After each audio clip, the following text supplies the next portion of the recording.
이 대목 어떠시려나요?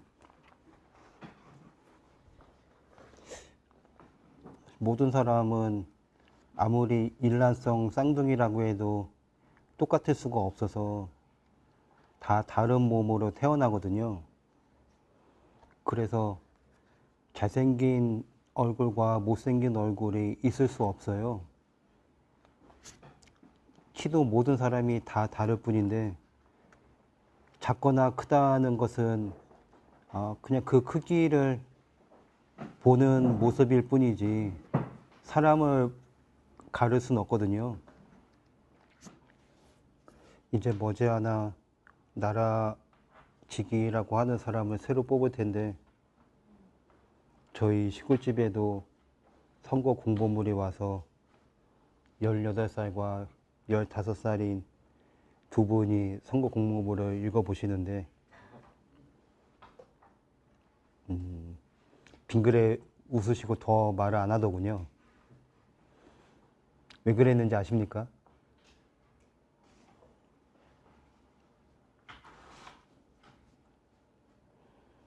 아버지, 이 사람들은 뭘 하겠다고 아무도 말을 안 하네요.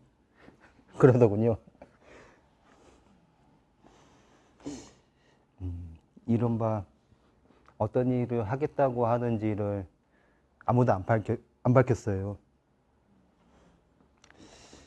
그래서 그러려니 이제 하면서도 그래서 그런 것을 알아보아 주니까 참 훌륭하신 분들이구나 하고 우리 집 두 아이를 그렇게 생각했습니다.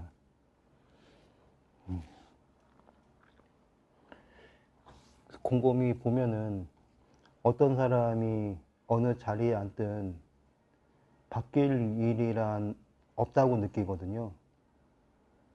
어떤 자리에 앉은 사람이 힘이라든지 이름이라든지 돈을 휘두를 수 있을는지는 모르지만은 그렇게 휘두르는 사람은 오래지 않아 또는 그 사람이 숨을 거둘 때에 이르러서 값을 다 치른다고 느껴요. 어떤 사람은 조금 더 일찍 값을 치를 때고 어떤 사람은 20해나 30해쯤 지나서 치를 텐데 모두 치르게 마련이라서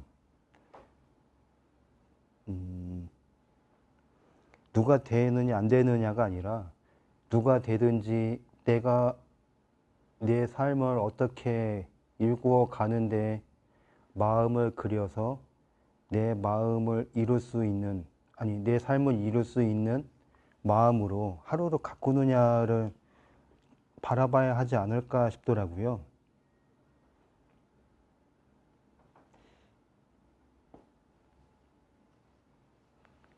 경기도 일산에 계신 장모님하고 이따금 전화로 얘기할 때 보면은 만나서 얘기를 하면은 조금 이제 화가 풀리시지만 한동안 연락을 않고서 전화를 하다 보면은 그러니까 그 화가 뭐냐면은 정치를 놓고서 화를 내시거든요.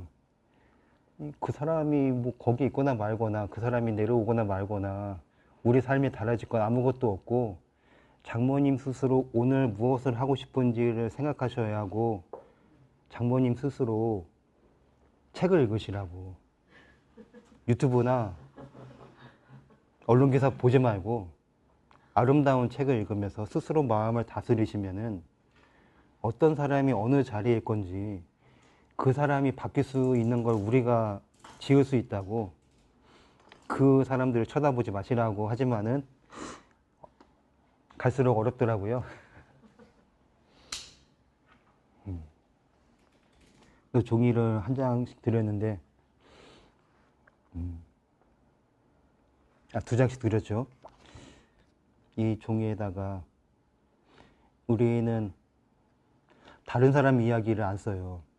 바로 이 종이를 받으신 분들이 스스로 오늘 이 자리에 오기까지 살아온 여러 하루하루 가운데 아주 작은 귀퉁이 하나를 떠올려서 적으면 될 뿐이랍니다. 여기 계신 분들 가운데 디즈니 만화 영화인 모아나 2편을 보신 분이 있나요? 아무도 안 보셨나요? 재미가 없어서 다들 안 보시나 보군요. 모아나 1편은 그래도 많이들 본 듯한데 모아나 1편도 보신 분이 없나요? 그럼 보셨습니까?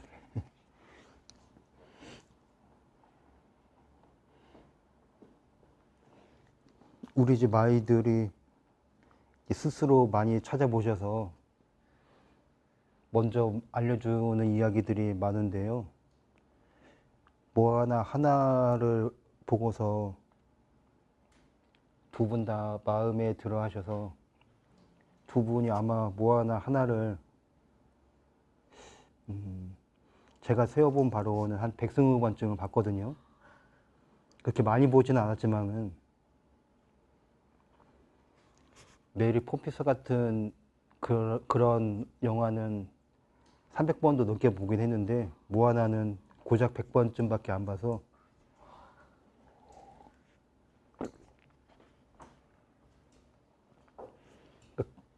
우리가 어떤 책이건 영화건 한 번 쓱 처음부터 끝까지 훑는다고 해서 보았다거나 알았다고 할 수 없어요. 두 번, 세 번 봤다고 해서도 그냥 보았을 뿐이지 읽었다고 말할 수는 없거든요. 왜 그러냐면은 읽었다고 말을 하려면은 읽다에는 이라는 기둥과 리을과 기억이라는 받침이 있는데 다른 나라 말도 우리 말도 다 뜯어야지 그 말이 어떤 뜻인지를 알 수 있거든요. 그러니까 일단은 이와 리을과 기억을 세 가지를 알아내야 돼요. 이라는 말은 사람을 가리키는 이이기도 하지만은 여기 있다고 하는 한자말로 하면은 존재라든지 생명을 가리키는 우리말이 이이거든요.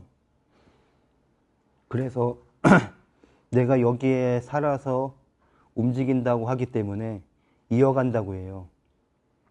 그리고 이어가는 소리이기 때문에 이르다라고 하는 말하다를 이르다라고도 하거든요. 그리고 살아서 움직이는 숨결을 가리키는 말이 이라서 물결이 일다나 바람이 일다처럼 가만히 있다가 솟구치듯이 새롭게 가는 것을 일다로 나타내고 이 일다에서 다를 뺀 일이 우리가 새롭게 짓는 모든 것을 가리키거든요. 한자말로 작업, 직업 같은 것으로는 일이라는 낱말을 제대로 가리킬 수가 없어요. 우리가 하는 일이라면은 돈을 버는 일자리만을 가리킬 수가 없거든요.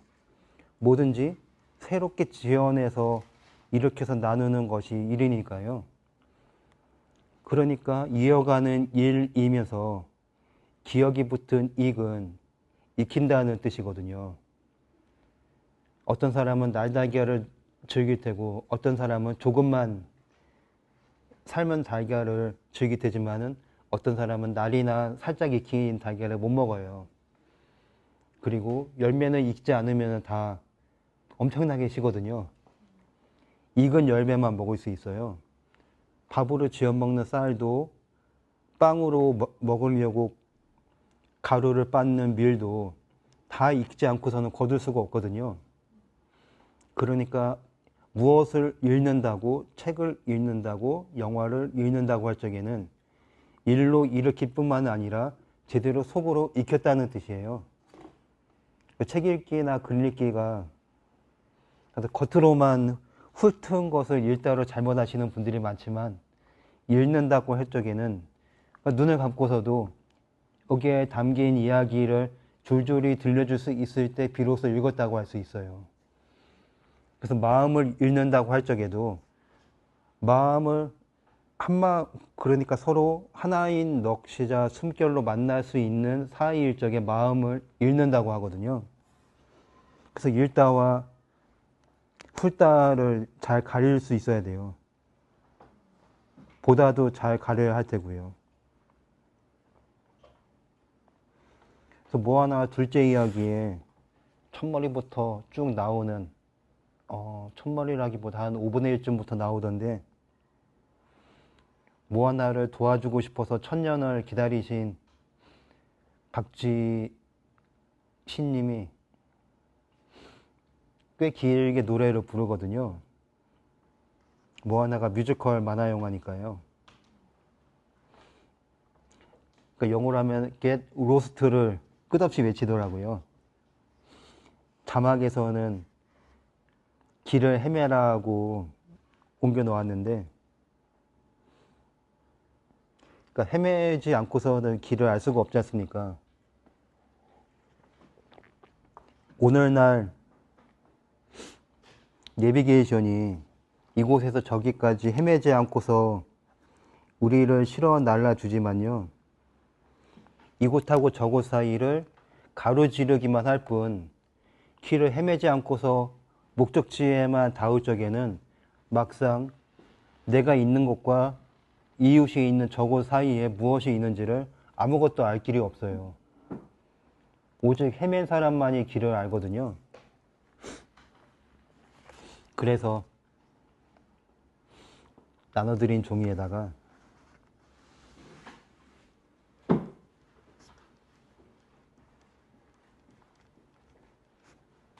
오늘은 내가 헤매던 날을 적어볼까 싶습니다. 왼쪽 귀퉁이에 내가 헤매던 날이라고 적어주시면 됩니다.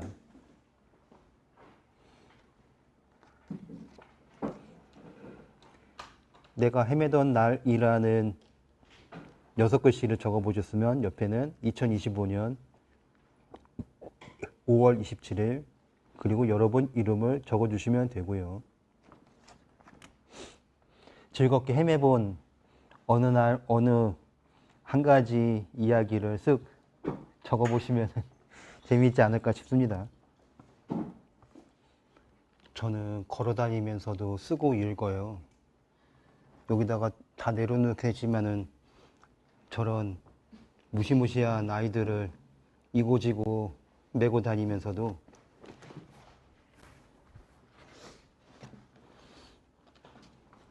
한 손에는 책이나 종이를 쥐거든요.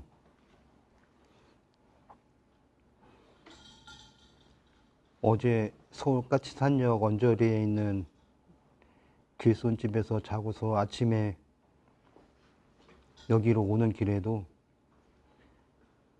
전철을 갈아탈 적에는 책을 읽고 전철을 타고서 짐을 내려놓은 다음에는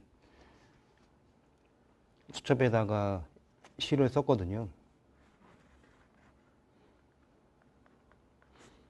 그러나 누구나 할 수 있는 일입니다. 아직 안 해보았기 때문에 낯설 수 있지만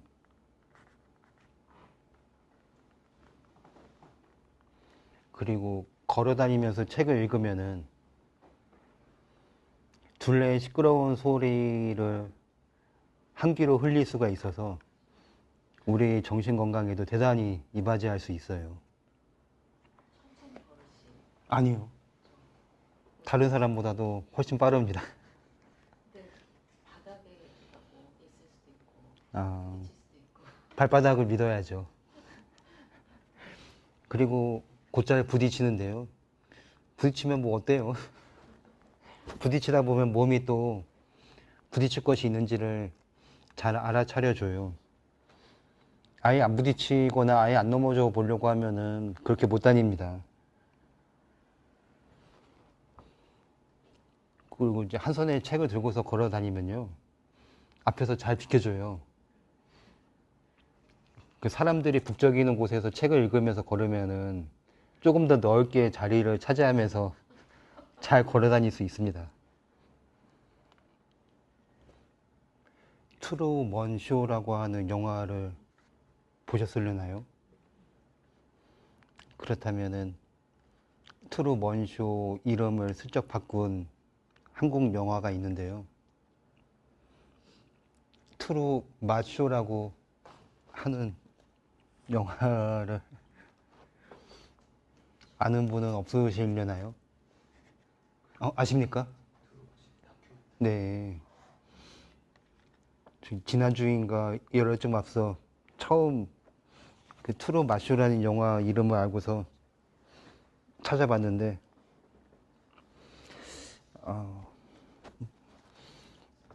이런 엄청난 영화를 남긴 사람들이 있구나 싶어서 아이들하고도 같이 보면서 눈물을 좀 찔끔했거든요. 방송국 PD 분들이 함께 뜻을 모아서 찍으신 영화인데 방송국에서 모가지가 잘릴 뿐만이 아니라 그 명예훼손이라든지 그런 것으로 감옥살이를 할 수도 있을 만한 수준으로 영화를 내놓으셨더라고요. 그래서 세 군데 방송사에서 하는 맛집 탐방 방송이 하나같이 뒷돈을 먹여서 거짓말로 사람들을 속인다고 하는 것을 민낯을 드러내는 영화이더라고요. 1시간 10분짜리인데 유튜브에 그대로 그 통째로 있더라고요. 그래서 그 방송국 PD 분들이 1,000만 원을 들여서 방송에 나오셨어요. 근데 그 1,000만 원이라는 것은 그 방송국 외주 제작사한테 낸 돈이고, 먼저 경기도 일산 한쪽에다가 제법 큰 식당을 차려놓고서 식당 운영을 어느 만큼 한 다음에 어떻게 하면은 방송에 나오는가 하는 것을 차근차근 알아보고, 그리고 그렇게 맛집 방송을 하는 그 제작사들이 식당에서 연기하는 사람을 찾거든요. 그 PD들이 마치 그 식당 손님인 것처럼 이제 알바생으로 꽤 한참 동안 일을 하세요. 그러니까 거기서 이제 여기 최고예요 라든지 뭐 그런 이제 리액션을 하는 그런 알바 활동을 한참 하시고서 이제 자기들 스스로 그렇게 직접 자기 식당으로 출연할 수 있을 만큼 연기 실력이 늘었다고 여기는 때에 계약을 하시고, 그래서 계약서를 잘 보관을 하시면서 3분쯤 나가는 방송을 찍으셨고, 그게 실제로 방송을 타거든요. 그러니까 방송국 PD인데 그 제작사들이 PD들인 줄 아무도 알아차리지 못한 채 10군데 넘는 그 맛집 방송에 실제로 거기 식당에 온 손님인 것처럼 위장을 해서 나왔어요, 이미. 그리고 자기들이 위장으로 차린 식당을 소개하는 방송이 공중파에 다 탄 거죠. 공중파에 타고서 이분들은 그 식당을 이제 닫았어요. 왜냐면 식당 운영이 목적이 아니라 이렇게 누구나 돈을 500만 원이든 1000만 원이든 2000만 원이든 내면은 방송국 몇 분짜리를 차지하면서 나올 수 있다는 것을 보여주는 것이 목적이었으니까요.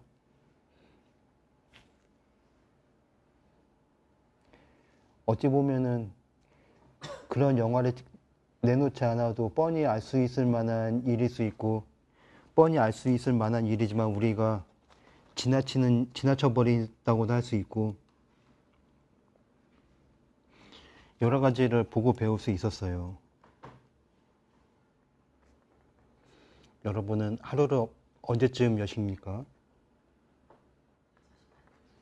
6시 반쯤 일어나세요?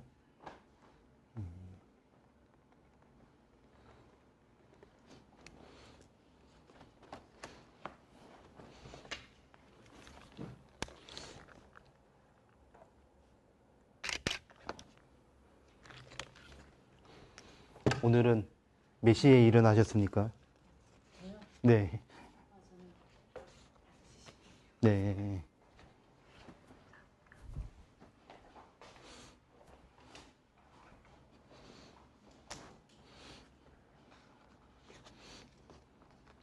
네. 7시쯤이요. 8시. 네. 언제쯤 일어나셨습니까, 오늘? 7시 네. 밖에 안 나요. 아, 6시에서 7시 사이인 것 같습니다. 네. 혹시 몇 시쯤에 일어나셨을까요?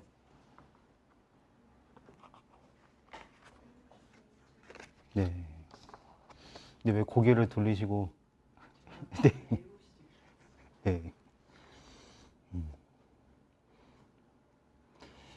아무래도 저는 웬만한 분들하고는 많이 다를 수가 있어서 그럴 수도 있는데, 오늘은 좀 늦게 하루를 열었거든요. 시골집에서는 하루에 2번 낮잠을 자요. 낮잠이라고 해야 될지 모르겠습니다만은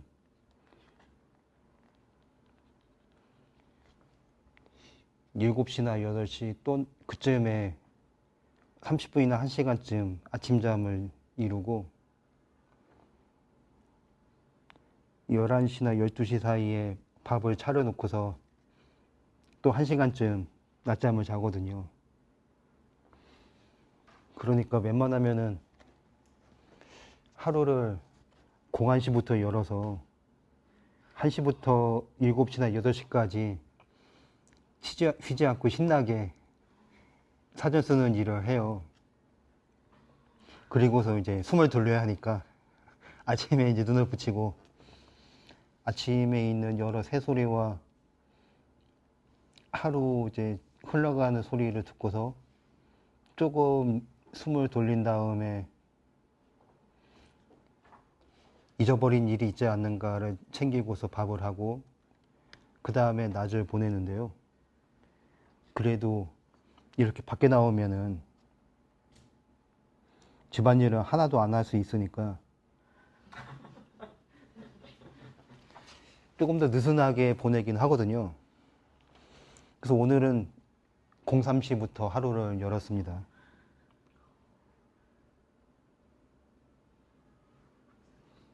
저한테는 되게 늦게 하루를 연 날이에요. 2시간이나 더 자고 일어났으니까.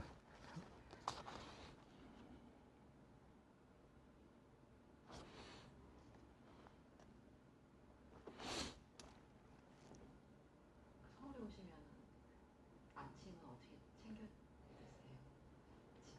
어, 그거 갑자기 아침에 뭘 먹는다기보다 아침에 먹으면은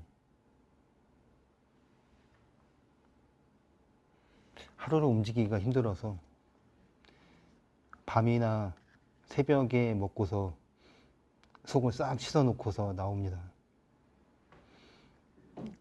그러니까 속을 씻으려고 밖에서는 우유를 일부러 1리터씩 마시거든요.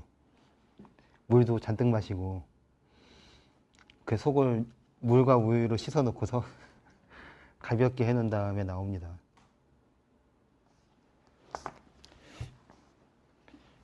우리는 모두 어린 날을 거쳐서 어른이라는 몸을 입는데요. 어릴 적에 어떻게 놀았는지를 떠올리면은 어른이라는 몸을 입었어도 어린이하고 어떻게 놀면 되는지를 알 수도 있지만 어릴 적에 어떻게 놀았는지를 잊어버리거나 쑥스러워하면은 아무것도 못한다고 느껴요.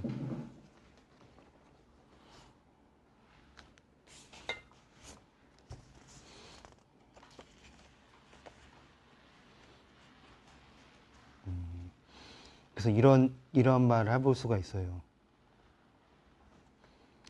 하고 나면 창피하지만 안 하면 부끄럽다. 2줄로.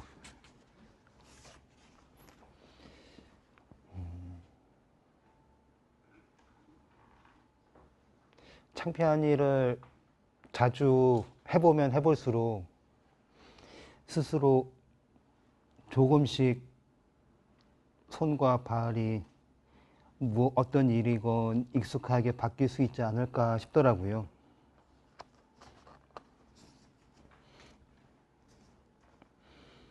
제가 조금 손봐 드리기도 했는데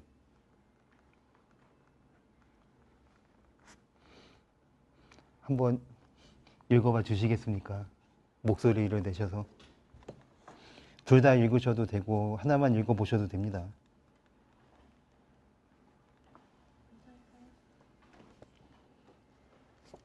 선생님이 써주신 걸로 그냥 읽을게요. 네.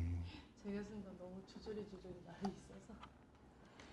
내가 헤매던 날, 어느 날 집안일 하는데 늘 되풀이하던 하루가 번뜩 사라지듯 흐릿했다. 난 무엇 때문에 바빴지? 나는 누구이지? 내가 왜 여기 있지? 어떻게 이제까지 살아왔지? 나는 나를 잊어버린 듯 하다. 고맙습니다. 아직도 잊어버리셨을까요? 네, 이젠 찾았어요. 네. 이때 뭐였었냐면 집안 정리를 다 하고 이제 햇빛이 들어오는 이 거실에 빨래를 개고 있었나? 근데 갑자기 뭔가 기억이 번뜩 사라진 거예요. 저도 그런 경험은 처음이어가지고 어떻게 설명해야 될지 모르겠는데 이런 건가요? 내가 어딘가에 갑자기 순간이동을 한 거예요. 나 여기가 어디지? 이런 게 갑자기 온 거예요. 예를 들어서 뭐 집에 있다가 제가 갑자기 순간이동해서 여기 오면 그 중간 과정을 잊어버리는 것처럼 그런 순간이 왔었어요.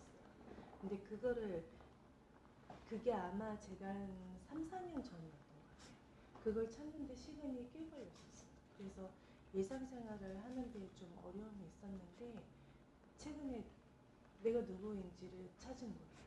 네. 내가 뭐 때문에 힘들었는지도 알게 되었고 그러니까 좀 한결 마음이 편하면서 일상생활이 좀 이제 오더라고요.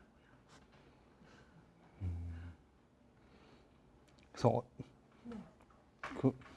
나는 누굽니까? 저는 저한테 궁금했던 게 내가 원래 이랬던 사람이 아닌데 내가 왜 이렇게 방황을 하지? 그러니까 예를 들어서 성인 사춘기가 온 거 마냥 전 사춘기가 없이 지나갔거든요. 근데 어느 날 제가 사춘기가 온 거 마냥 감정이 이루 말할 수 없을 정도로 화를 막 자꾸 하기 시작을 하는 거예요.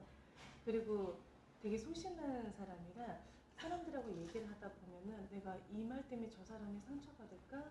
내가 이런 행동 때문에 저 사람이 또 상처받을까? 그런 걸로 하루를 곱씹으면서 저 스스로를 스트레스를 많이 줬었거든요. 근데 내가 부족한 게 무엇일까? 결핍이 무엇일까? 이런 거에 대한 게 없어서 내가 나를 못 찾나? 아무튼 여러 가지 생각을 많이 했었는데 내가 어릴 때 못 배웠던 부분이 있었구나. 그러니까 일종의 못 채운 거죠. 요즘에 뭐 육아 공부들 너무 많이 하잖아요. 아직은 결혼 안 하셨으니까 결혼하면은 애를 키우다 보면 요즘은 정보가 너무 많아서 그게 또 사람을 포화 상태로 만들어요. 그러다 보니까 나는 그런 걸 못 배우고 못 경험하고 없이 한마디로 못 배우고 컸는데 경험에 대한 걸 못 배우고 컸는데 이걸 아이한테 주려고 하니 너무 많이 힘들었어요. 난 잘하고 싶은데 실질적으로 나의 행동과 말은 잘 못하는 거예요. 근데 내가 왜 이러지? 왜 감정적인 게 또 조절이 안 되지?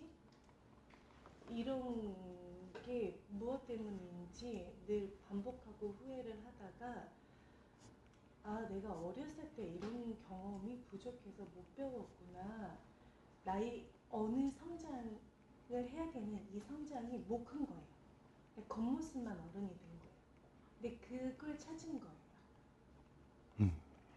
그러면 이제 나가 생긴 거는 지금 모습이 겉모습이 되고 나이가 이렇게 들었지만 현재 나는 내가 어느 시점에 몇 살 때쯤에 이 마음속에 내가 멈춰 있구나. 그러면 이젠 이 아이를 키우면 되겠구나 라는 걸 찾은 거예요. 네. 그러다 보니까 좀 마음의 안정이 오더라고요. 좀 상담도 하고 그랬었어요. 근데 그런 모든 순간들이 다 온 것 같아요. 왜냐면 아이를 낳고 키우기 전에는 몰랐는데 저도 그냥 일하고 바쁘게 지냈던 사람이었으니까 나만 생각하고 있는데 아이를 낳고 키우면서 나 왜 이렇게 컸지? 왜 나를 왜 이렇게 키웠지? 근데 나는 뭐가 부족해서 이렇게 못 큰 거야? 이런 좀 혼란이 왔던 것 같아요. 네. 지금 괜찮습니다. 아니, 그게 왔다고 해서 그때가 안 괜찮은 일은 아니라고 느껴요. 예. 곰곰이 보면은 우리들이 어떻게 자라서 어른이 될 수 있는가를 못 배웠다고 할 수 있으니까요.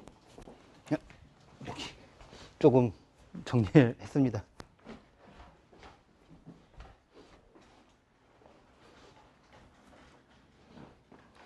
여러모로 보면은 요즘이 그러한 갈등이라고 할 수 있는 어수선하고 헤매는 나날을 아주 신나게 겪어야 하는 때라고 느끼거든요. 그러니까 저는 어릴 적에 누가 놀이를 가르쳐 주지 않고 저나 또래들이 스스로 놀이를 지어서 놀았거든요. 그리고 언니, 오빠, 형들이, 동생들인 우리들한테 이런 놀이가 있다고 보여주면서 섞이면서 그렇게 놀 틈이 대단히 길었어요. 근데 그런 놀 틈이 몇 해 사이에 확 사라지면서 요즘 어린이들은 그리고 요즘 아이들을 낳아서 돌보는 젊은 엄마 아빠인 분들은 어릴 적에 놀지 못한 채 큰, 그러니까 몸집만 큰 사람이 되어버려서요. 지난주에 부산에 있었는데 초등학생 아이를 둔 젊은 엄마도 아빠도 아이를 팽개치면서 전화기만 보시더라고요. 그런 젊은 엄마 아빠를 엄청나게 봤어요. 그런데 이 젊은 엄마 아빠들이 다 하나같이 그분들 나이를 헤아려 보면은 이제 고작 20대 중반에서 30대가 될까 말까 하신 분들이니까, 많아야 30대 중반이니까 놀아본 경험이 없이 크다 보니까 아이들하고 뭘 놀아야 하는지도 모르고 어떤 말을 들려줘야 하는지도 모르고 그냥 이름만 엄마 아빠일 뿐이죠. 그래서 저는 그때 지난주에 부산에 있는 어린이 책방에 있었는데 한 10시간쯤을 여러 손님들인 엄마 아빠와 아이들을 지켜보다 보니까 책방까지 온 아이들은 토요일과 일요일에 집 밖에 나가기 싫은 엄마 아빠를 마치 머리끄댕이라도 잡아당기기라도 하면서 데리고 온 듯 하더라고요.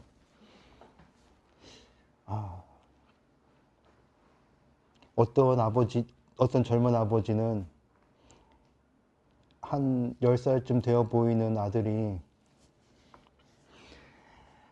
아빠 나하고 도서관 가기로 했잖아. 근데 한 달이 넘도록 안 가잖아 하고 막 소리를 지르시더군요. 책방에서. 막 그렇게 10분 넘게 실랑이를 하시다가 그 젊은 아버지가 나 삐졌어 한마디를 하고서 책방에서 나가시더군요. 아니 이 아버지라는 분이 아들한테 삐져서 둘이 다투다가 이 뭐 하는 짓일까 하고, 그렇지만 그분도 어릴 적에 그분이 아이였을 적에 아버지나 어머니하고 제대로 이야기를 하거나 놀아보거나 한 경험이 없었으니까 그럴 수밖에 없겠구나 싶긴 했어요. 그래서 그런 자리는 대단히 고마운 한때가 이제 찾아온 일이라고 보거든요. 그렇게 와줘야지 조금 돌아볼 틈이 나면서 나를 찾아볼 길을 열 수 있을 테니까요.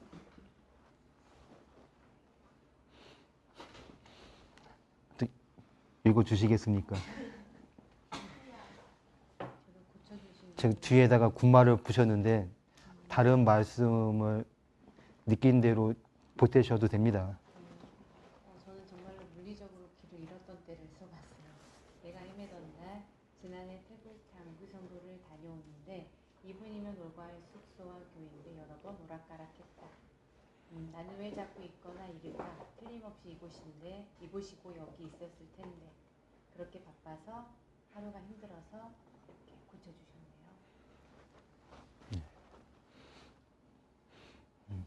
잊어버리는 까닭은 거의 그 두 가지이지 싶거든요. 바쁘거나 힘들거나, 그리고 저도 돌아보면은 떠올리고 싶지 않은 일이 있을 때 헤매기도 하더라고요. 어떠시는지요? 저는 약간 실은 주의력 산만이에요. 네. 다른 집사님들이랑 같이 오갈 때 그분들을 의지하다 보니까 실은 전혀 그 2분 거리를 외우려고 하지 않았어요. 너무 네. 쉽다고 생각했고 그래서 잠깐 갔다 올 때는 당연히 갈 수 있을 거라 생각했는데 정말 마치 영화 속의 한 장면처럼 있어야 될 숙소만 빠진 거예요. 네. 그래서 제가 정말 약간 그래서 어떻게 찾아가셨습니까? 못 찾았어요. 그래서 20분을 그 동네를 계속 돌다가 다시 교회로 가서 사람들이 저희 구멍을 발견했어요. 정말 길치를 보다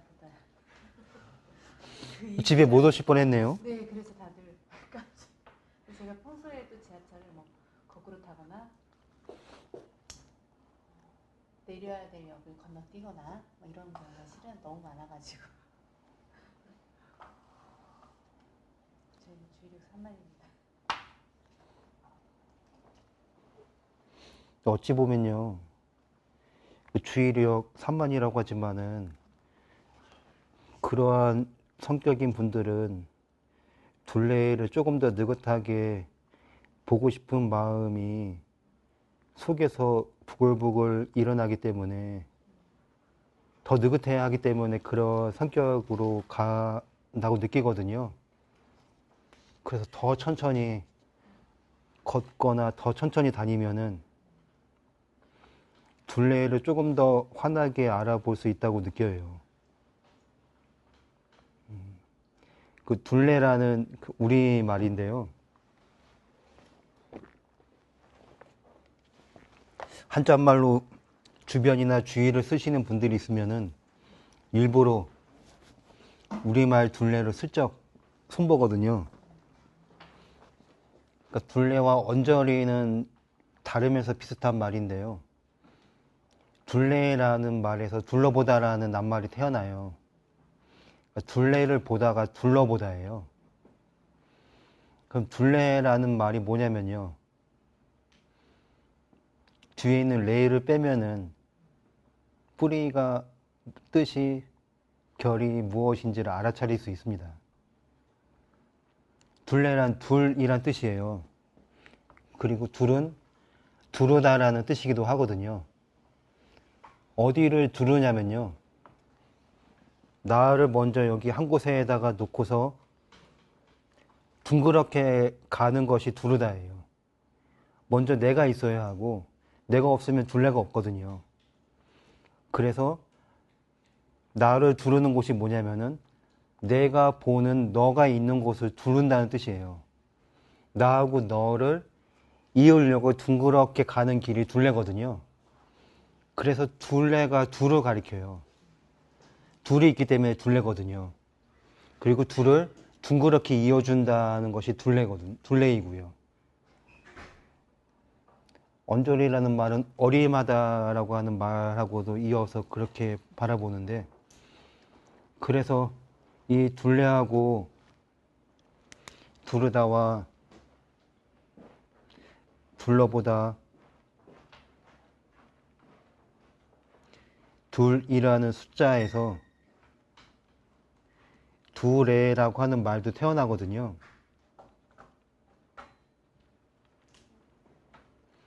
그 두레라고 하는 일은 요즘 식으로 하면은 협동조합이 될 텐데, 협동조합으로 하는 일을 우리말로 두레라고 하는 까닭은 혼자서 하기에는 버겁거나 힘들기 때문에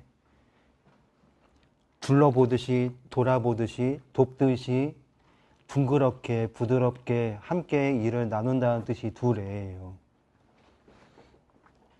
그래서 주변이나 주의 같은 한자말을 쓰든 안 쓰든 대수롭지는 않지만은 그러 한자말이 있을 적에 둘레로 살짝 손보는 뜻은 둘과 두루다와 그리고 둘러보다라고 하는 말이 얽힌 수수께끼를 조금이라도 언젠가 느낄 수 있기를 바라는 뜻이기도 합니다.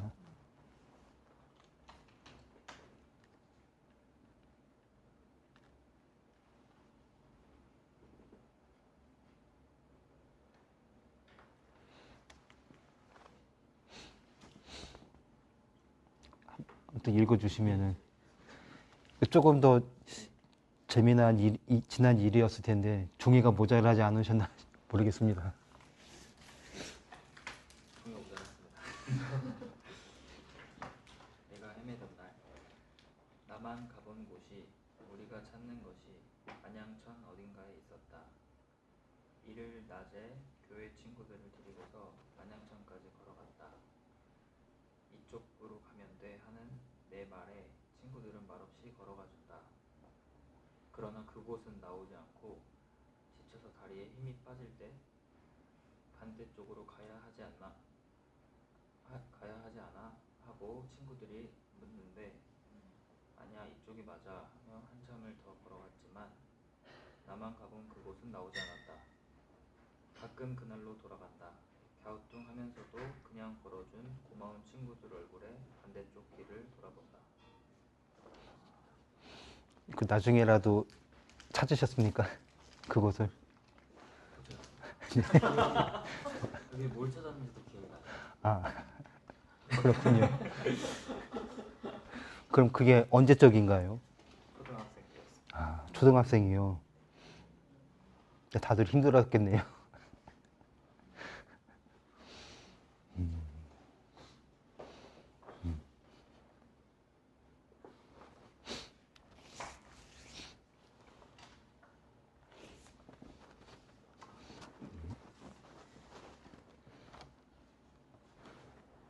제가 아까 선생님이 말씀하셨던 그 아이와 삐지는 그 아, 네. 젊은 아빠는 아니고 그냥 네. 제가 먼저 쓴 거 읽고 그 다음에 선생님 고쳐주신 거 읽겠습니다. 내가 헤매던 날 유치원에서 나온 아이를 데리고 놀이터에 간 날 엄마들 사이에서 쭈뼛쭈뼛 헤매던 날 나를 보다 못한 유민 엄마가 먼저 들어가시라고 아이는 나중에 데려다 주겠다고 1초 만에 감사합니다. 나중에 아내에게 들으니 아버님이 그렇게 빨리 답하실지 몰랐다고 죄송합니다. 제가 그 아이라서요. 뭐야? 그러니까 이제 제가 이제 이거를 쓰다 보니까 제 글쓰기 방식이 되게 SNS에 맞춰진 것 같아요. 그러니까 이제 이렇게 고쳐 써주신 걸 보니까 저의 의식 세계가 되게 페이스북 같은 곳에 맞춰져 있구나. 의식 사고 흐름 글쓰기 자체가 이렇게 좀 고쳐주신 게 조금 더 글 본연의 의미로 좀 다가와서 제가 먼저 이렇게 읽었고요. 고쳐주신 거. 유치원에서 나온 아이를 데리고 놀이터에 가면 여러 엄마들 사이에서 쭈뼛쭈뼛한다. 이웃 유민 엄마는 이런 나를 보다가 먼저 들어가셔도 돼요 말하고 고맙습니다 외치며 얼른 들어간다. 나중에 견님이 얘기한다. 유민 엄마는 내가 그렇게 바로 말하고 갈 줄 몰랐다고 하시더라. 이렇게 고쳐주셨어요. 그리고 선생님 쓴 이호독 마음읽기를 읽다 보니까 그 제가 아내라고 쓰는 표현을 견님으로 네. 좋아서 견님으로 쓰려고 하다가 아직 제 삶은 네. 견님과 간격이 매우 있어서 근데 이렇게 고쳐주시니까 견님을 이제 써도 돼. 네. 간격을 좁혀가는 삶을 살도록 하겠습니다.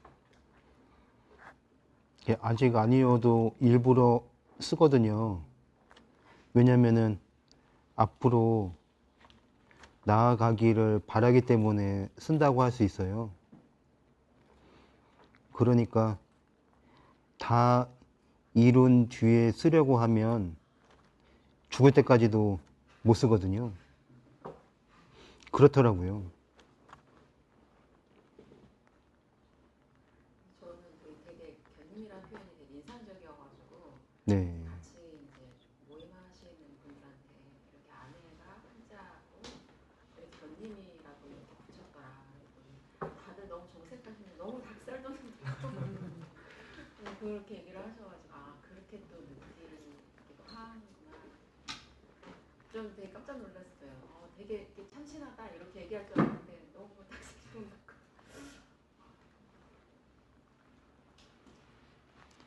그게 우리말에서는요. 우리말에서 부르는 이름은 호칭은 남녀를 안 가리거든요. 우리말에서는 똑같아요. 부르는 말이. 다만 다 똑같이 부르는데 아빠, 엄마, 엄마, 아빠 이런 말만 다를 뿐이거든요. 서로 가리키는 이름은 똑같아요. 예전에 여보 같은 말, 이보 같은 말을 쓴 뜻은 여기 보라는 뜻도 있거든요. 말 그대로. 시골에서는 인역이라고 하는 말을 흔히 쓰세요. 근데 그 아내라는 말은 뭐냐면은 말 그대로 안사람이란 뜻이거든요. 집 안에 있는 사람이란 뜻이라서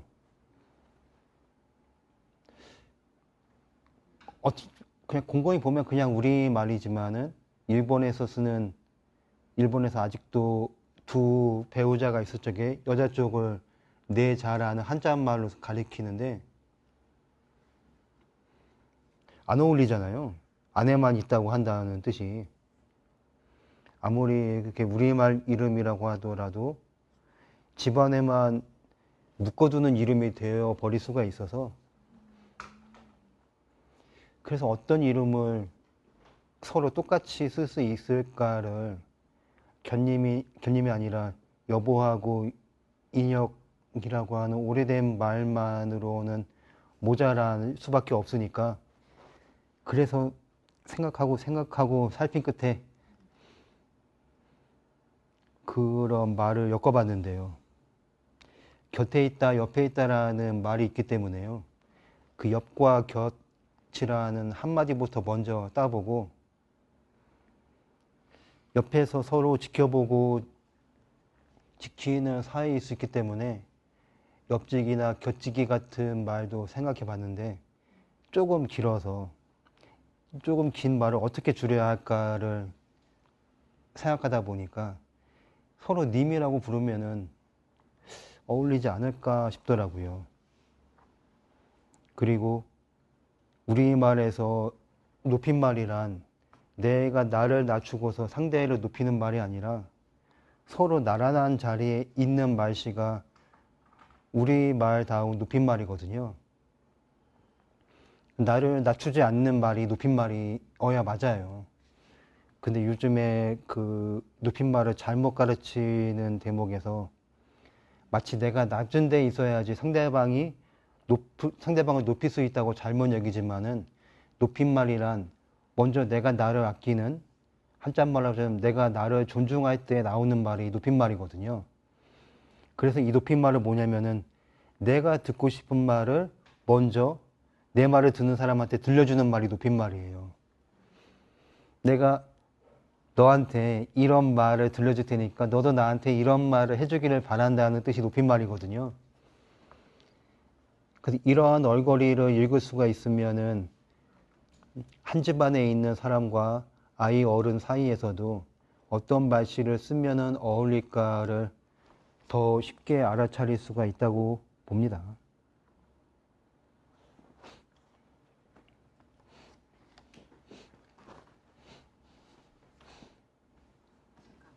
네. 제가 쓴 거랑 많이 다르지는 않은데 저도 웬만하면 한자를 안 쓰려고 굉장히 의식을 하는데 좀 흐름이 이게 제가 생각하는 거를 이제 다 표현하기가 좀 쉽지가 않은 것 같아요. 어쨌든 먼저 쓴 거를 읽겠습니다. 잘 가고 있다고 여겼지. 다른 길은 보이지 않았어. 코로나를 지나며 내가 걷는 길에 하나둘 묻기 시작했지. 그 물음은 끊임없이 이어지고 지금까지도 답을 못 찾겠네. 언제 끝나려나? 내가 잘 가고 있다고 느낄 수 있으려나? 그 길을 마침내 찾으려나?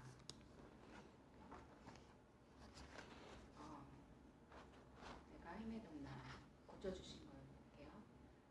잘 간다고 여겼지. 다른 길은 보이지 않았어. 코로나를 지나며 내가 걷는 길에 하나둘 물어보았어. 그렇지만 아직까지 길을 못 찾겠네. 언제 끝날까? 난 잘 가고 있다고 느낄 수 있나? 이 길을 마침내 찾으려나? 그러니까 물음이 끊임없이 이어졌다는 거를 좀 이렇게 드러내고 싶은 마음이었는데 계속을 안 쓰려고 이렇게 끊임없이 이어졌다 이렇게 썼거든요. 계속이라는 말을 안 쓰고. 근데 이렇게 고쳐주신 거에는 약간 그 물음이 지금까지 이어졌다는 게 이렇게 좀 드러나지는 않은 것 같아서 어떤지. 네. 그럼 더 손보시면 됩니다. 마음에 들 때까지 손을 대면은 길이 나오거든요. 제가 그 빈틈없이 손을 대어 드릴 수가 없잖아요. 그리고 저 사람도 이런 데에서는 놓치는구나 하고 느끼거나 알아볼 수 있으면은 스스로 더 잘할 수 있지 않을까요? 그래서 그 계속이라는 한자말을 안 쓰고 싶다면은 빈 종이에다가 계속이라는 낱말을 먼저 적어보고서 이 뜻을 가리키는 다른 우리말은 무엇이 있을까를 쭉 적어보면 됩니다. 그래서 끊임없이라는 것도 있을 테지만은 끝없이도 있을 테고 그냥 있다 이어가다도 있을 텐데 줄줄이라든지 줄짓다 줄지어라든지 그리고 꾸준하다라든지 자꾸라든지 때로는 다시나 또 같은 말도 계속이라는 뜻으로도 쓸 수 있거든요. 그 다시도 다시금이라고 할 수 있고 또다시라고도 할 수 있어요. 그리고 거듭한다고 하는 거듭이라는 말도 있고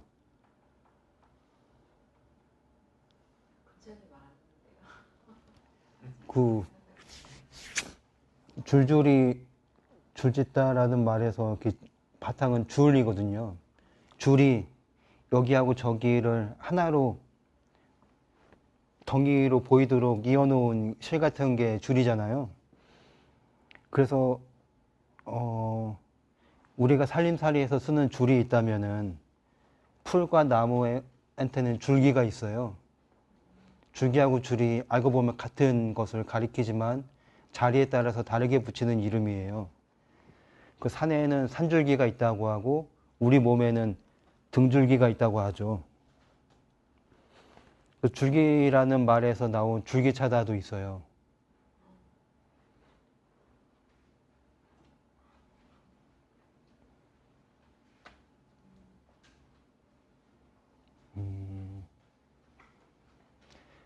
저라면은 계속이라는 한자말을 조금 더 다르게 바라보는데 한자 뜻으로만 보면은 끊지 않고서 있는다는 얘기거든요. 그럼 끊지 않고서 있는다는 얘기는 다르게 보면은 늘이라는 뜻이기도 해요. 그리고 늘하고 비슷하면서 다른 언제나가 있어요. 엊그제 비가 왔는데 비가 올 적에 우리는 오다라고도 하지만 내리다라고도 하거든요. 비가 내리는 모습에서 나온 말 가운데 내리가 있어요. 내내, 내리, 내쳐라고 내내 한다. 이 일을 내리 하는구나 하고 그런 내리, 내내, 내쳐라는 말을 계속을 슬쩍 바꾸는 자리에서도 쓸 수 있어요. 또는 물 흐르듯이 같은 그러한 말씨를 쓸 수도 있고요. 그 낱말 하나에서 비롯하지만은 마치 샘처럼 여러 낱말을 스스로 길어 올릴 수도 있습니다.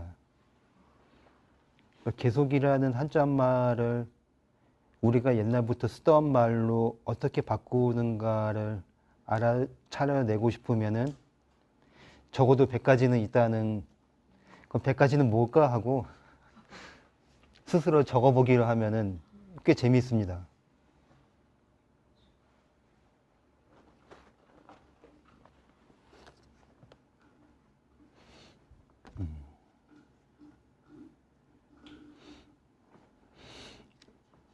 오늘 늦은막하게 오신 조영수님이 새벽 5시 26분에 새벽 기도를 드리러 오셔서 쪽글을 남기셨는데 저는 당연히 한참 깨워서 글 쓰는 일을 했기 때문에요. 2분 만에 답글을 남겼죠. 제가 쓴 내가 헤매던 나를 읽어보겠습니다. 2025년 5월 27일 파란놀. 시골 사람으로 살아가는 나날이라서 서울이건 부산이건 인천이건 어디에서나 자주 길을 잃는다. 20해나 30에 앞서 늘 걸어다닌 마을에 가서도 또 헤매고 길을 잃는다. 전철과 버스에서는 내릴 곳을 놓친다. 책짐을 이고 진 채 한참 걷는다. 낯익었으나 낯설게 바뀐 곳을 천천히 새로 걸으면서 하늘빛과 바람결을 머금고 땀방울 흐르면서 재미있기에 웃는다. 저더러 힘들지 않느냐고 묻는 분들이 많기 때문에 땀을 흘리면서 그냥 웃기만 해요. 힘들다고 하는 모습은 사실일 수 있으나 진실은 아니거든요. 겉으로 드러난 모습을 가리키는 한자말이 사실이에요. 그러니까 사실은, 사실이라고 하는 한자말로 가리키는 모습은 모든 사람마다 다 달라요. 이 사람이 보는 사실과 저 사람, 그 사람이 보는 사실은 다 다르거든요. 그렇지만 어느 쪽에서 보더라도 똑같은 하나는 진실이라고 해요. 한자말로. 그래서 진실이라는 한자말은 여러 가지 우리말로 옮길 수 있는데 하나는 참이라고 하는 낱말이 있고 다른 하나는 속이라는 낱말이 있고 또 다른 낱말로 민낯이라고도 할 수 있어요. 그리고 돌고 돌다 보면은 영혼을 가리키는 우리말인 넋으로도 진실을 가리킬 수 있고 밤에 보는 별이 반짝일 적에 그때 빛이라고 하거든요. 빛이라는 낱말로도 진실이라는 한자말을 나타낼 수 있어요. 그러니까 무엇이냐면은 빛이건 속이건 넋이건 참이건 누가 어느 쪽에서 보더라도 언제나 똑같은 하나예요. 그러나 겉으로 드러난 모습은 어떤 사람은 이 사람을 보고서 여자라든지 남자라고 갈라보는 그런 것은 겉으로 보는 사실이죠. 그리고 이 사람이 20살이건 30살이건 40살이건 어떤 사람은 나이를 먼저 따질 테고 그리고 어떤 사람은 이 사람이 고등학교까지만 마쳤는지, 대학교를 다녔는지, 유학을 다녀왔는지 이러한 겉모습을 보겠죠. 그러니까 겉으로 보이는 사실이라는 대목에 마음을 빼앗기면 빼앗길수록 우리는 서로 마음을 잃는 진실이라는 참하고 아주 동떨어지고 말아요. 그런데 참이라는 우리의 말은 차다에다가 미음을 붙인 명사형이에요. 그래서 차다가 무언가를 보면요, 들어차다 가득하게 있다인 차다와 한겨울에 춥다고 하는 차다가 같은 말이거든요. 그래서 왜 두 가지 차다가 같은 말인가 하는 수수께끼를 풀려고 꽤 오랫동안 길을 헤매고 이러면서 찾아봤는데, 그러니까 여러 나라 신화라든지 옛 이야기까지 다 뒤적인 끝에 왜 두 차다가 하나인지를 이제 알아차릴 수 있었거든요. 조용수님, 왜 두 가지 차다가 같은 차다일까요? 바쁘시군요. 급하다고 병원에서 검사를 하나 안 하고 왔대 내가. 네. 여기 오느라고. 지금 병원에서 난 찾는데. 아, 다음에 다시 뵙기로 하면 되죠. 어떠실까요?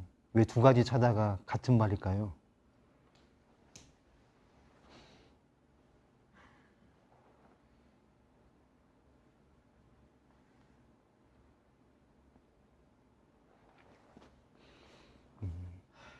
차다라고 할 적에는 모자라지도 넘치지도 않아요.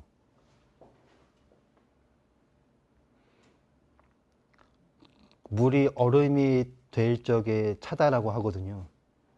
물일 적에는 차거나 차갑지가 않은데 얼음으로 바뀔 적에 찬 모습으로 바뀌어요. 뭐 잘 못 느끼셔도 됩니다만 이 대목을 생각해 보면은 두 가지 차다가 왜 같은 말 소리로 나타내 왔는지를 알아차릴 수 있습니다. 물이 얼음이 되면은 모자라지도 넘치지도 않는 딱 그 덩이 결정으로 맺거든요. 그게 차다예요.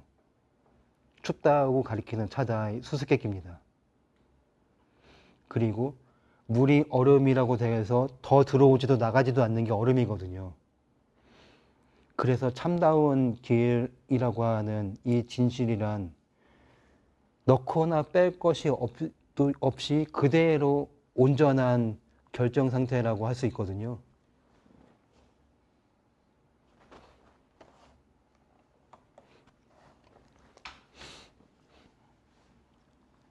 어떻게 옆에 다른 분들은 그래도 돌아가면서 쓴 글을 읽고 하셨는데 느끼신 바를 조금 말씀해 주신다면 어떨까요? 저는 일단은 다들 에피소드가 참 재밌어가지고 그때 상황이 좀 상상이 되기도 하고 제가 그 사람이 된 것처럼 약간 공감이 되고요. 저는 약간 너무 글을 딱딱하게 썼다가 네. 또 정말 제가 길을 잃고 헤맸던 경험을 좀 떠올려가지고 다시 적었는데 네.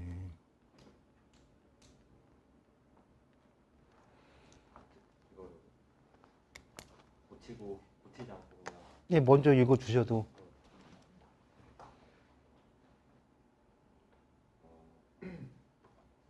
내가 헤매던 날 여자친구와 맛집을 찾아갔었다. 전날 알아본 곳이 있었다.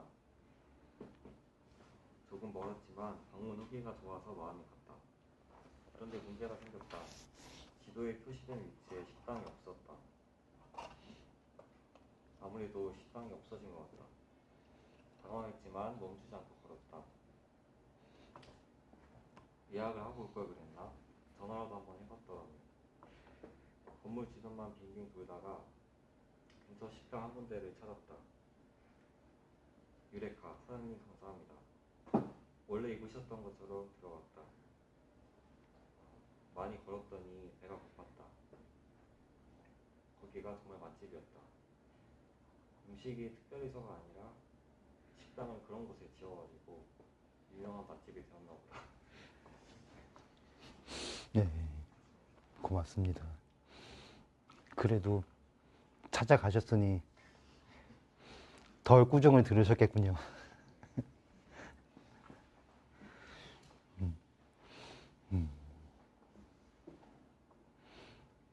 저도 아이들과 식구들을 데리고서 길을 자주 헤매기 때문에 저를 믿지 말라고 얘기를 합니다. 근데 저를 믿지 말라고 하고서 아이들이 스스로 길을 찾아내보라고 하니까 되게 즐겁더라고요. 그러면은 아이들도 길을 헤매거든요. 그 세 사람 다 길을 못 찾고 헤매보면은 한 사람이 조금 더 헤매더라도 누가 누구를 나무랄 수 없어요. 그리고 그런 일을 되풀이하다 보면은 세 사람 가운데 한 사람이 길을 잘 찾아내도록 바뀌더라고요. 헤매는 일은 우리가 스스로 갈고 닦거나 거듭나도록 북돋아주는 길이라고도 느끼기도 합니다.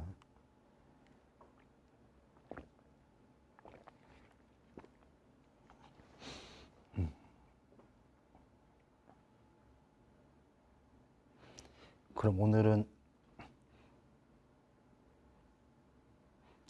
더 유난히 말씀들이 없으셔서 돌아가면서 한 말씀씩 해보시면 어떨까요? 마무리를 짓는다는 마음으로 누가 먼저 말씀을 해보실까요?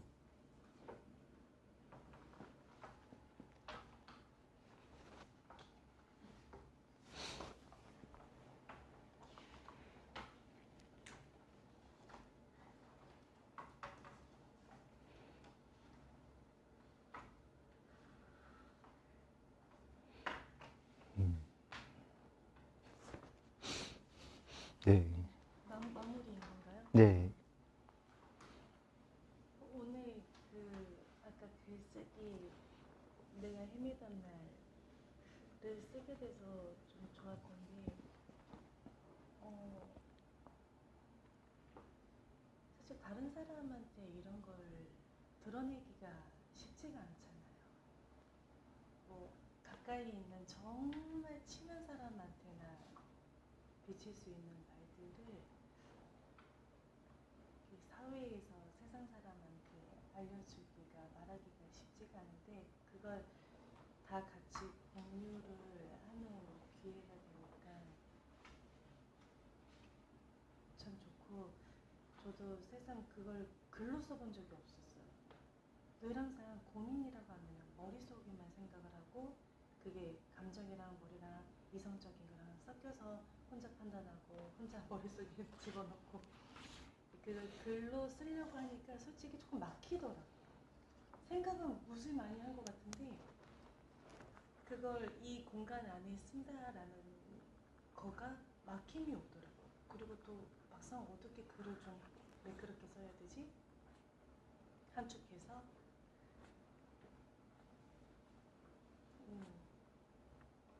한번 다시 한번 생각할 수 있는 거를 이렇게 적을 기회가 돼서 되게 좋았습니다. 네. 고맙습니다.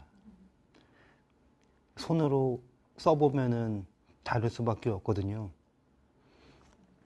근데 왜 손으로 쓰면 다른가 하면요. 사서 쓰기와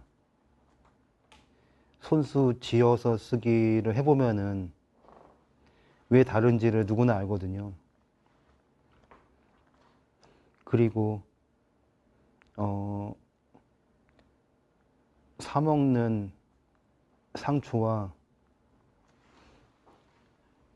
손바닥만한 땅에라도 심어서 먹는 상추 맛이 얼마나 다른지를 겪어보면은 알거든요.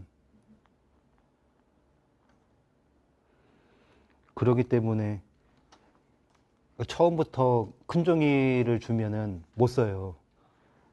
근데 이 작은 종이가 넘치고 말아서 더 쓰고 싶은데도 못 쓸 수밖에 없는 작은 종이에 쓰기로 하면은 속에서 가장 막힌 이야기를 쓸 수 있구나 싶더라고요. 그래서 오늘 이 자리를 즐겁게 누리셨기를 바라는 마음입니다.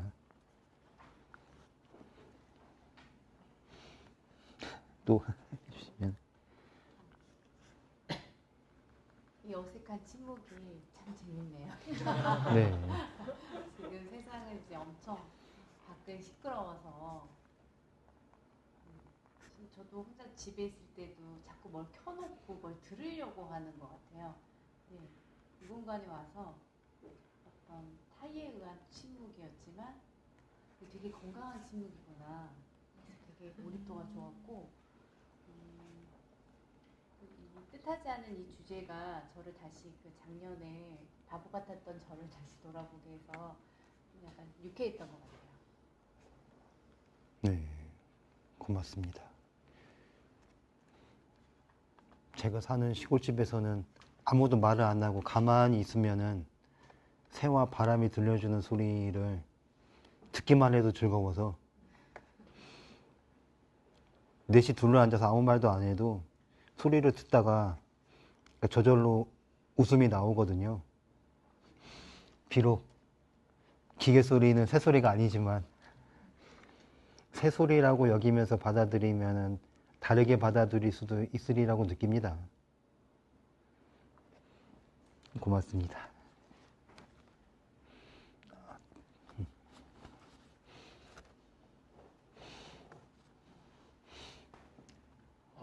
예.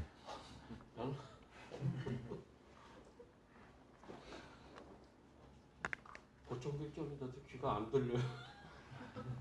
그러니까 최근에 삶 중에 제일 어려운 게 귀가 안 들리니까 자꾸 눈으로 책을 보는 일에 집중을 하다 보니까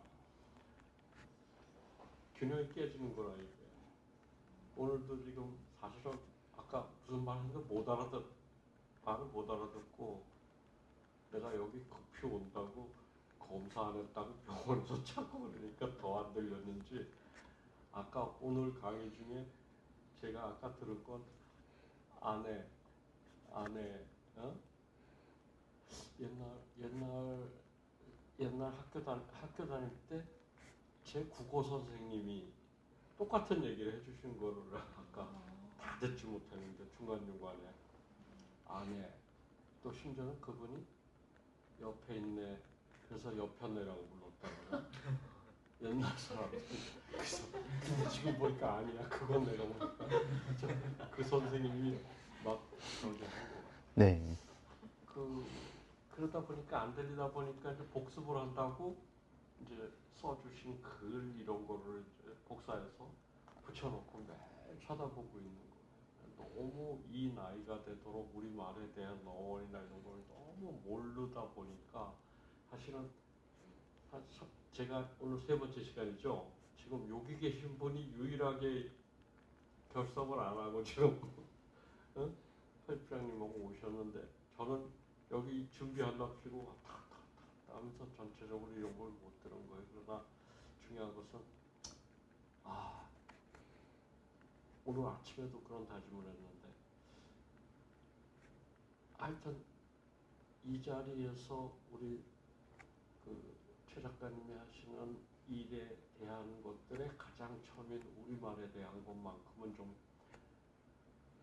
단 몇 사람이라도 저를 포함해서 좀 온전하게 배울 수 있도록 좀 올해는 이제 하는 거예요. 연말까지 우리 내년에는 또 다른 주제가 될지 그게 될지 모르지만 최 작가님이 하고자 하는 거예요. 저는 그래서 다음 주에 뭐 하실 거예요? 뭐 이번에는 뭐 이런 거 한 번도 여쭤본 적이 없거든요. 그냥 계속해서 반복해서 자꾸 익숙해져야겠다 하는 생각이 있는데 오늘도 선택을 하면서 일에서 집중을 해야 되는 이 시간이 사실은 귀한 시간이라고 생각이 들고요. 대신 저는 오디오 비디오의 단점을 지금 촬영해 놓은 거에 매일 집중해서 들을 수 있도록 애써 보겠습니다. 정말 귀한 시간이에요, 이 시간. 너무 감사합니다. 좋습니다.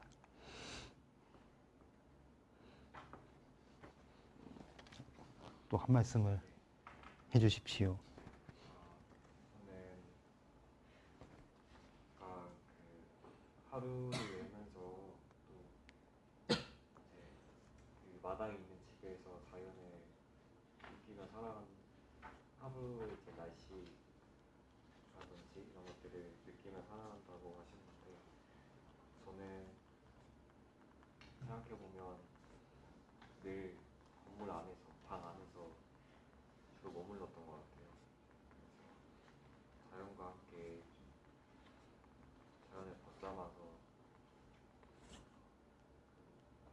소중함을 좀 느끼면서 살고 싶다 이렇게 생각을 했습니다.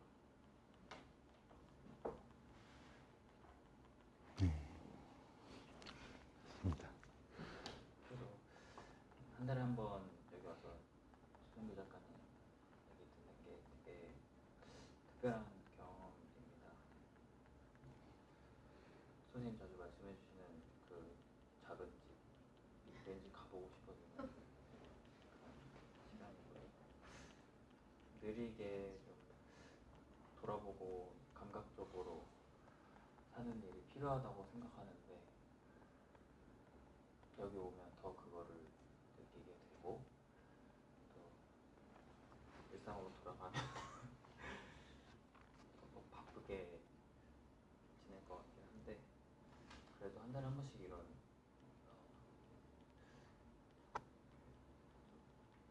전환, 환기되는 얘기 좋습니다. 환기되는 얘기 좋습니다. 감사합니다. 네.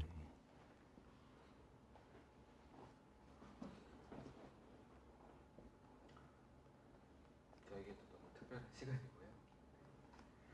그 제가 첫 시간에 이호덕 선생님 그림도 든 책이 그 제 부모님 댁 어딘가에 꽂혀 있는지 몇 페이지 읽다가 못 읽었다고 말씀을 드렸었는데 그때 선생님께서 아직 마음의 준비, 읽을 준비가 안 돼서 그랬던 거라고 하셨었거든요. 또 이제 그 선생님 쓰신 이호덕 마음 읽기 읽으면서 조금이나마 그 준비가 되어가는 것 같아가지고 되게 좀 뭔가 채워진 그런 시간이었고 책 읽으면서도 너무 좋았고요. 우리 글 바로 쓰기라는 책도 표지를 보니까 저희 그 부모님 댁에 있을 것 같더라고요.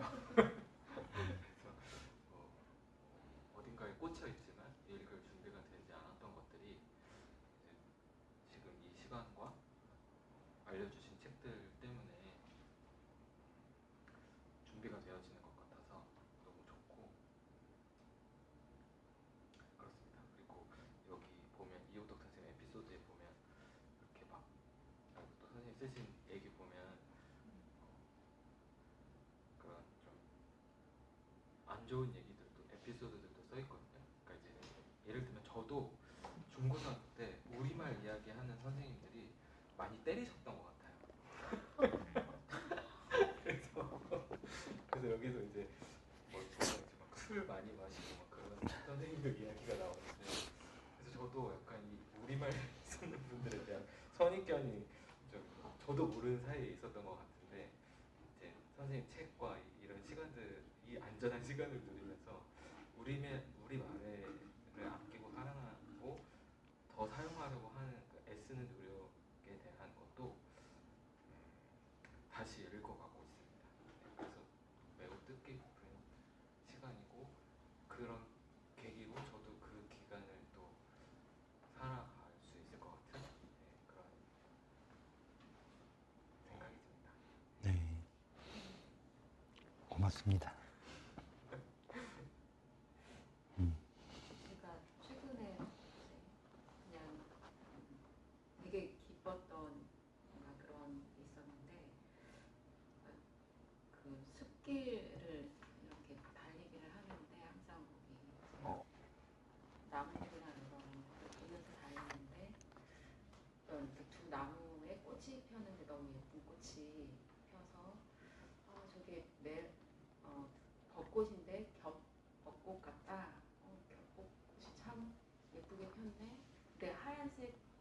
곳에 이렇게 피고 옆에 한 나무는 진한 분홍색이 이렇게 피어 있는 거예요. 근데 이거 진한 분홍색은 다른 이름표가 다른 나무 비슷한 나무가 홍도화라고 되어 있더라고요. 그래서 아 얘는 복숭아 나무인가 보다.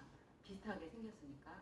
근데 그 하양하고 분홍색이 같이 핀 꽃이 얘는 벚꽃 같은데 겹벚꽃인가? 아, 발음이 너무 아 그렇게 생각하고 이렇게 지나는데 어느 날 보니까 복숭아 이렇게 작은 알갱이가 맺혀 있더라고요. 아 얘도 복숭아 나무였구나. 그것을 느끼고 굉장히 기뻤거든요. 근데 왜 이렇게 기쁠까 이렇게 생각을 해보니까 이 나무가 무슨 나무인지 확실히 알지 못했는데 그것을 확실하게 알게 됐을 때, 정체를 알게 됐을 때 너무 기쁘더라고요. 그래서 내가 왜 이렇게 기쁜가 이렇게 생각을 하면서 확실한 것을 찾고 있구나 그런 생각이 들더라고요. 확실하지 않고 뭔가 모호하고 그런 거가 굉장히 좀 답답하구나 나한테는.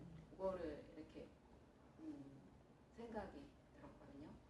근데 제가 이 모임에 오는 이유도 우리말을 쓰는데 어렵게 쓰기도 하지만 교회에서도 그렇고 무슨 의미인지 모르고 막 쓰는 말이 좀 많고 두리뭉실하게 쓰는데 이게 서로 그냥 알아들으려니 하고 이렇게 쓰는 말이 좀 너무 많고 그거에 대해서 아무도 묻지 않고 좀 그런 부분들이 좀 늘 이렇게 답답하게 느껴지고 그래서 아까 제가 질문을 많이 하게 됐다고 했는데 모든 것을 다 질문을 하게 되더라고요. 확실한 것을 찾을 때까지 이렇게 나의 길을 찾을 때까지 그것을 이렇게 하는 것 같아요. 근데 이제 최 작가님은 어쨌든 말의 그 밑을 생각하고 찾아가시는 거잖아요. 확실한 거인지는 모르겠지만 그렇게 가까이 최대한 이렇게 찾아가는 거 아닌가 좀 그런 생각이 들어서 조금은 시원하지 않나. 답답한 이런 것들이 남들이 그래서 좋습니다. 감사합니다.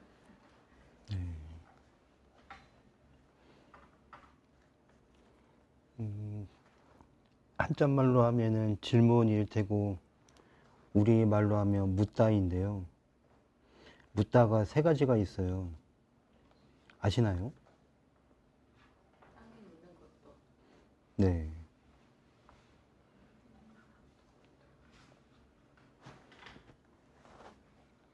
땅에 묻는다고 할 적에는요, 씨앗을 심듯 고요히 재운다는 뜻이에요. 그리고 때가 묻는다고 하거든요. 때가 묻는다고 하는 말은 빛을 탄다는 얘기라서 땅에 묻는 것은 속으로 가는 길이라면 그 먼지가 묻고 때가 묻는다고 할 적에는 겉으로 새 몸이나 살갗으로 입힌다는 뜻이에요.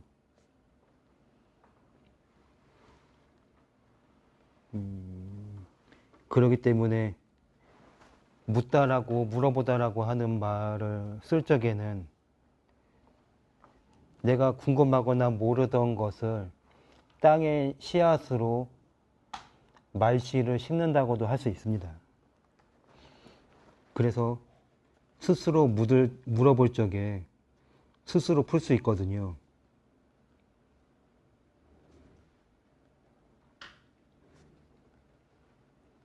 한자말이 나쁠 까닭은 없는 줄을 알아차리면서 묻다라는 낱말을 쓰면서 스스로 바꿀 수 있는 대목을 알아차릴 수도 있어요. 땅에 묻지 않고 내 마음에 스스로 심어 넣는다는 뜻이거든요.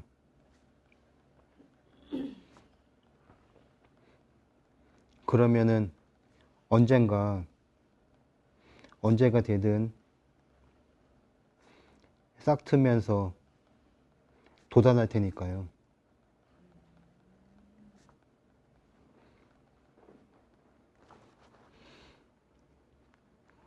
이른바 국어순화라고도 할 수 있는 우리말로 손질하는 일을 하는 뜻은 누구나 스스로 물어보면은 스스로 알아보고 알아차릴 수 있기 때문에 낱말 하나만 슬쩍 바꾸거나 손보기만 해도 그때 바로 알아차릴 수도 있지만은 나중에 알아볼 때가 반드시 오기 때문에요.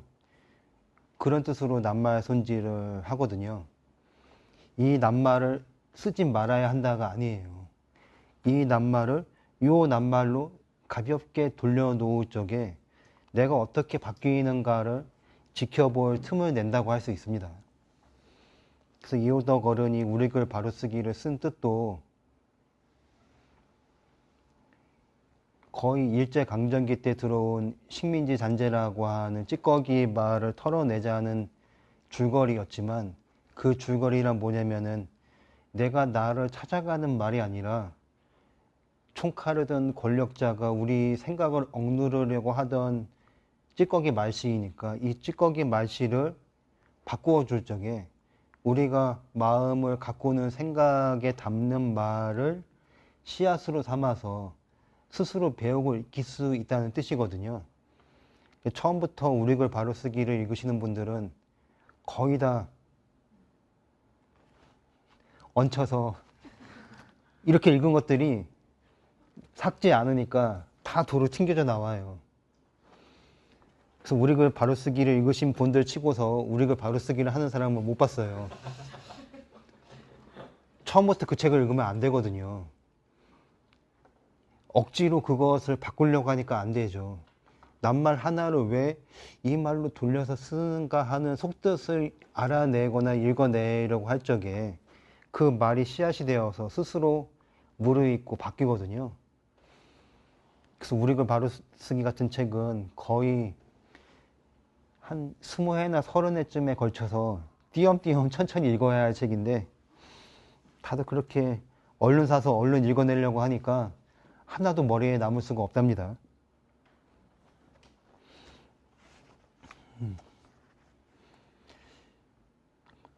그 말씀하신 왜 손으로 써보면 다를까 하는 것을 놓고서 조금 이렇게 간추렸거든요. 이따가 사진으로 찍어서 느긋이 보시면 될 텐데 이 글이란 무엇이냐면요. 글은 그린 말이 글이거든요. 말을 눈으로 볼 수 있도록 그렸기 때문에 글이에요. 다른 것이 아니고요. 그려낸 무늬가 글이라서 내가 내 손으로 글을 쓸 적에는 내가 하고 싶은 말을 언제나 볼 수 있도록 이렇게 적어놨다는 뜻이에요. 그래서 내가 잘 쓴 글이건 못 쓴 글이건 한잣말이나 번역체 같은 그러한 아쉬운 대목이 많은 글이건 대수롭지 않거든요. 내가 쓴 글을 내가 척 붙여놓으면 돼요. 그럼 나중에 내 글을 내가 손볼 수 있어요. 그때그때 손보면 되죠. 그래서 글을 쓰는 사람은 지우개를 안 써야 하거든요. 이호덕 어른도 지우개를 안 쓰셨어요. 스스로 쭉쭉 긋고서 고쳤어요. 지우개를 안 쓰고 쭉쭉 고쳤을 적에 무엇이 스스로한테 이바지 하냐면은 내가 뭘 예전에 엉성하게 쓴지를 다 알아볼 수 있거든요. 그러니까 안 보이도록 새까맣게 지우지 말고 한 두어 줄만 쓱 금을 긋고서 고쳐 쓰기를 해놓은 그러한 종이가 있으면은 내가 이렇게 내 글을 스스로 자라나면서 가다듬은 길이 한눈에 보이니까 나중에 훨씬 즐겁게 쓸 수도 있답니다. 오늘 이 자리에서 이호덕 어른 책과 그리고 권정생 할아버지 책과 뒤에다가 견말이라는 책도 슬쩍 끼워 넣었는데 권정생과 이호덕 두 분이 쓴 이러한 책은 뛰어나거나 훌륭한 이야기를 담지 않아요. 오늘 함께 써본 글 이름처럼 스스로 가시밭길이라고 하는 헤매고 어려운 길을 걸어본 그대로 적으셨거든요. 그래서 저러한 책을 읽는 어린이들은 무슨 줄거리일까를 잘 모를 수 있어도 저런 이야기를 읽은 그날 기억이 오래도록 씨앗처럼 이어가서 나중에 스스로 북돋우는 풀이나 나무로 자라나기도 한다고 느껴요. 다음 한 달 사이에도 즐겁게 자라나는 길이실 수 있기를 바라고요. 달력을 보아하니 다음 달 끝주는 6월이 아니라 7월 1일이 되겠더라고요.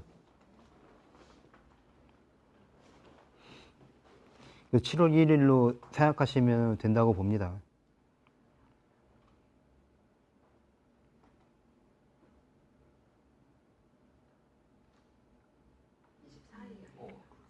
예, 예. 6월달로 하면 24일인데. 그러나 마지막을 그 끄트머리가 있어서 그럼 7월 1일과 29일이라고 하는 이것도 꽤 재밌지 않을까 하고도 24일은 제가 바깥 못 움직이거든요. 고흥에 있는 초등학교 어린이하고 우리말 이야기를 줄줄이 해야 하느라 고흥이라는 군에서 제가 사는 마을과 이웃면 또 그 이웃면에서 또 다른 이웃면 한 3군데쯤으로 건너가는 면에 있는 초등학교로 가는 길이 대단히 멀어요. 서울에 올 때보다 힘듭니다. 그러니까 자가용으로 가면은 한 30분이면 쓱 가겠지만 시골 버스로 가자면은 한 3시간은 잡아야 하거든요. 그래서 요 24일에는 못 움직입니다. 시골에서 시골로 움직이는 일을 하면은 서울에 올 때보다 더 힘들어서. 그래서 귀촌하시는 분들이 꼭 나중에는 자가용을 사시기도 하지만 저는 그래도 굳이 시골 버스로 움직입니다. 왜냐면은 아이들은 면허증이 없어서 저처럼 돌고 돌잖아요. 아이들이 다니는 길을 느끼면서 같이 돌아봐야 아이들하고 할 수 있는 이야기가 생겨요. 오늘 이 자리를 함께 해주셔서 모두 고맙습니다.